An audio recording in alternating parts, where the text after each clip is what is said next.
Good morning, folks. Brian here, Geomagnetic Earth Watch on. Oh, gosh, golly gee. Is it Monday? July 17, 2023 on our planet. Hope you're all well. So I'll do a little bit of talk about earthquakes. I'll provide some definitions for you and some common terms that I use. I know there's some new people here, so let's talk about earthquakes.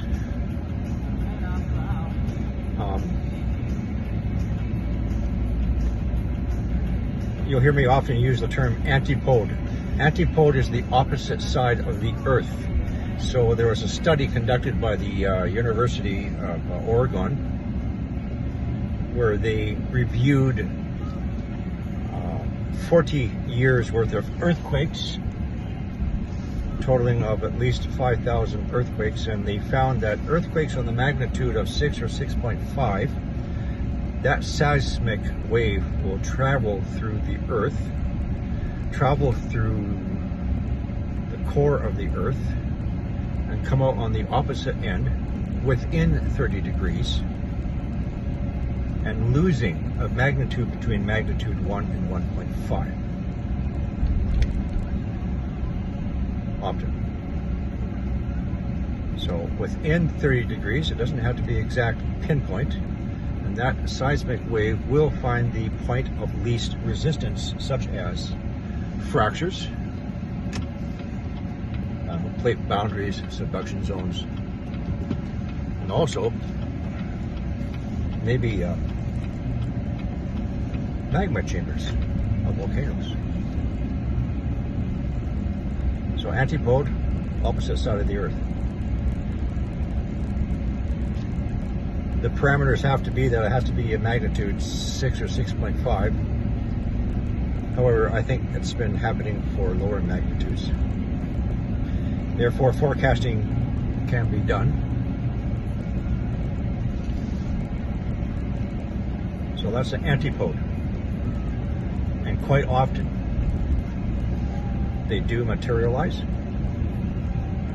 Next. Before I go to next, so yesterday's video I mentioned the 9.5 earthquake in Alaska Peninsula, July 29, 2021. And I said, how do we know it was a 9.5? Because there was an antipode response at the South Sandwich Island, which was an 8.2. Antipode lost 1.3 magnitude before it reached the other side of the Earth. Next, fulcrum point. A fulcrum point is a point in between two recent earthquakes. Going back to the 9.5 earthquake, 2021. So this is Alaska, and the antipode was struck, South Sandwich Islands. That energy expands. It'll meet in the middle. The fulcrum point.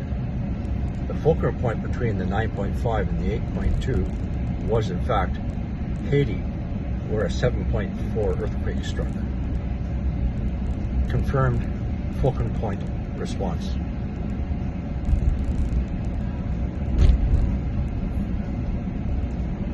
Another example, in Fort St. John's, British Columbia, there was, I can't remember the magnitude, and either seconds or minutes apart, there was a similar magnitude earthquake,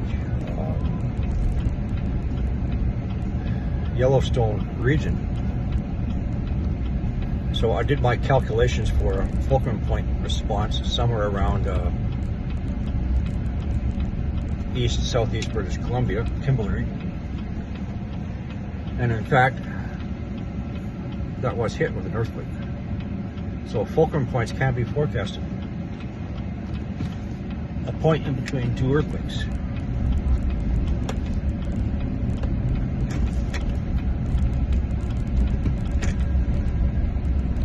Next, deep earthquakes.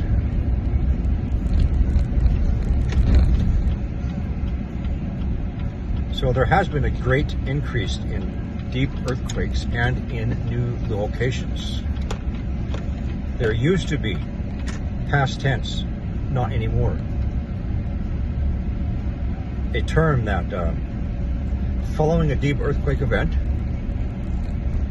that energy rises and expands, resulting in a larger, shallower earthquake.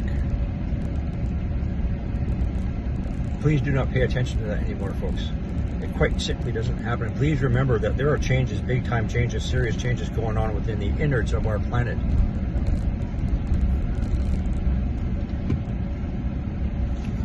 Because of that large external celestial body coming in. So let's go back to the last. They're happening every day now.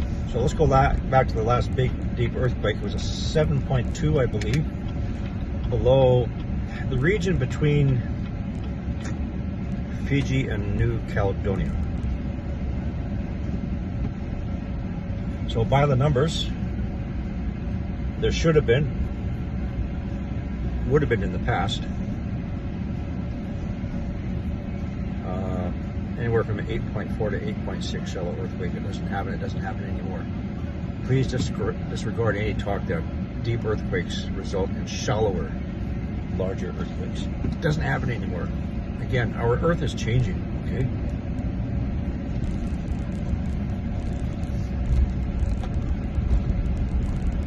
We're having deep earthquakes every single day. So you give me 3 examples of the past week where deep earthquakes result in larger, shallow earthquakes. Sorry, it does not happen anymore. 4, energy transfer around plates.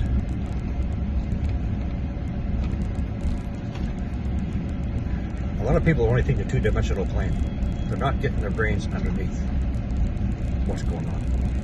This may continue to happen.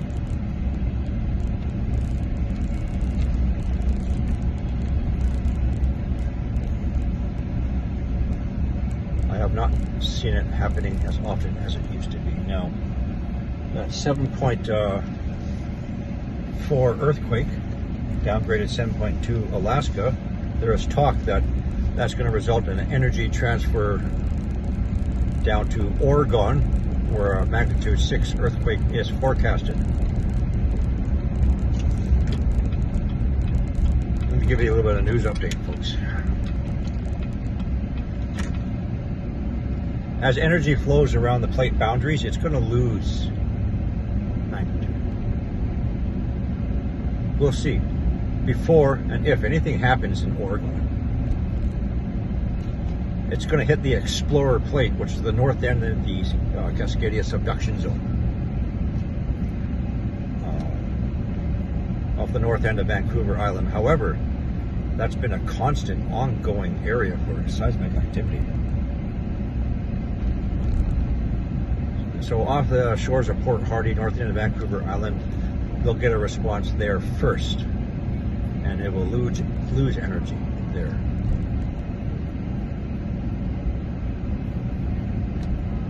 I don't follow that theory anymore because, you know what, a lot of times it does not happen. Sorry. As for yesterday's Cascadia slow slip tremor events, I believe there was 273 approximately. I'm not worried. Not at all.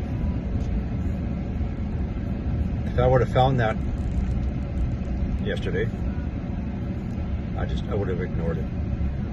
Why?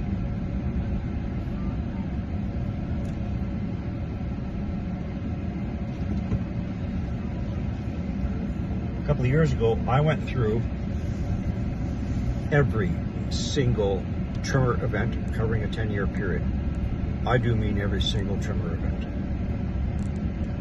For that same period, I went through every single earthquake of magnitude 4 and above for the Cascadia subduction zone and coastal regions. Painstakingly, and it took me a heck of a long time. Looking for a pattern. There is no consistent pattern. A slow slip tremor event does not necessarily mean earthquakes following. A lot of times, yes.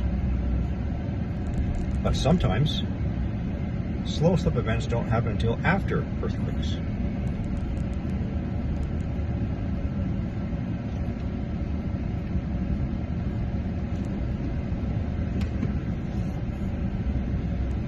So yesterday's tremors events, and you know what? Those tremors were not induced by the Alaska earthquake. Okay? This is a totally separate event that's happening, and it happens on a regular basis.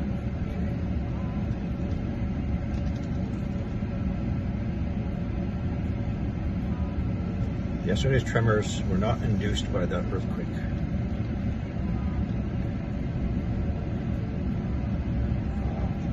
The Explorer Plate, the north end of the Cascadia subduction zone, is like this. Okay,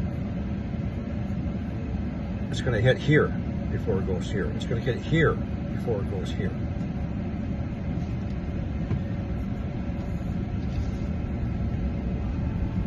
Don't worry about those tremors yet.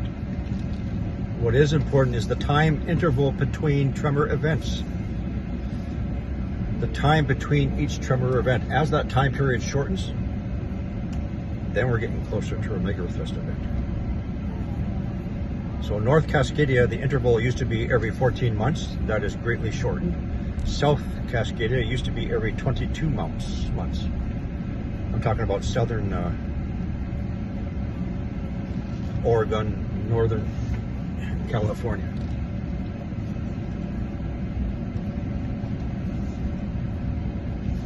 Don't worry about it right now. For me personally, I need to see 2 or 3 other precursors before I start getting a little bit concerned.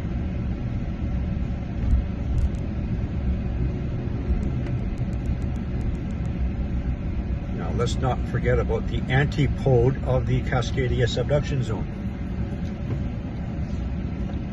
wherever that is. Not long ago, there was an earthquake at the antipode, and that resulted in the antipode response, Cascadia subduction zone.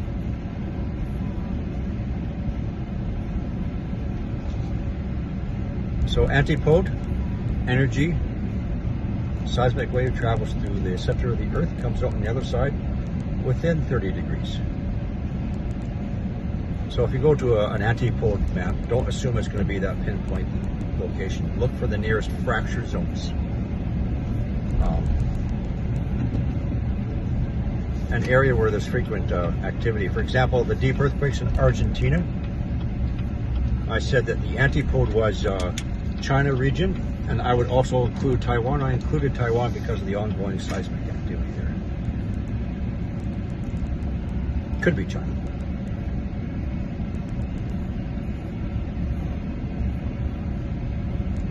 Fulcrum point in between 2 recent earthquakes.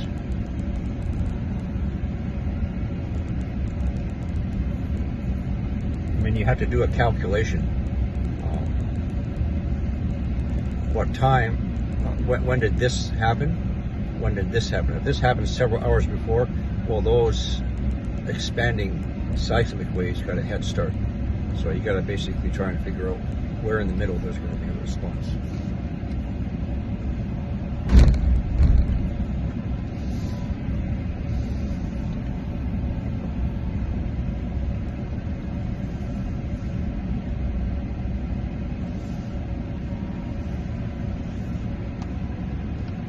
That's all I can think of right now, being away from my desk. I just wanted to get some definitions on earthquakes. I don't pay attention to energy transfer anymore because, as I said, our Earth is changing. And a lot of people are not cluing in what's going on at the outer core. And any external influences.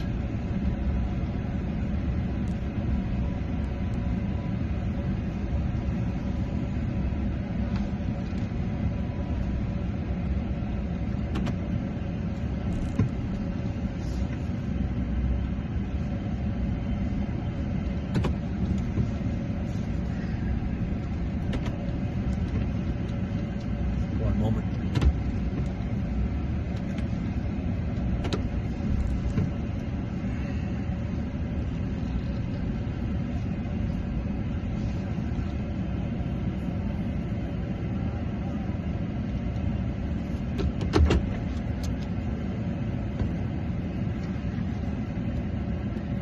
Oh, there's my neighbor. Okay, folks, that's it for now. Talk to you later. See you. Bye.